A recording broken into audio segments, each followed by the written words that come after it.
Hey guys, today we are going to make these peanut butter and jelly blondies. They have the best fudgy texture and rich peanut butter flavor.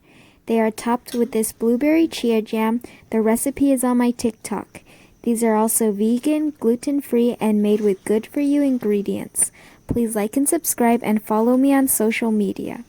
So first, preheat the oven and line a baking pan with parchment paper. I am using a 9x5 loaf pan. In a medium bowl, add pumpkin puree. You can also use applesauce or even mashed banana, but keep in mind you will taste the banana. This will act as a binder. Next, add in creamy peanut butter. It's best to use a natural peanut butter without all that added sugar and chemicals. If your peanut butter has been refrigerated, you'll want to warm it up so it is more loose and mixable. Add in vanilla extract to enhance the flavor. And just mix this until well combined. This recipe is so simple, it all comes together with no special equipment needed.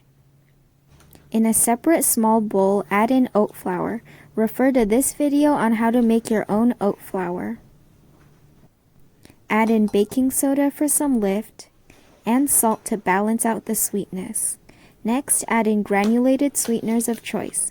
I am using a mixture of sugar and monk fruit, but you could also use coconut sugar, erythritol, or any other granulated sweetener. And just whisk these ingredients until well combined. So just add the dry ingredients into the wet and mix until combined. If the dough is dry, add in some milk and mix until it reaches this consistency. Pour this into your prepared pan and smooth it out until it becomes even. Next, add in your blueberry chia jam. The recipe is on my TikTok. And this is optional, but you can swirl in the jam for this swirled effect, and just bake until cooked through. I slightly underbake these because I like them gooey. Cool completely before removing from the pan and slicing into bars. And you're done! These are literally so delicious, so easy to make, and if you enjoyed this video, please like and subscribe. Thanks for watching!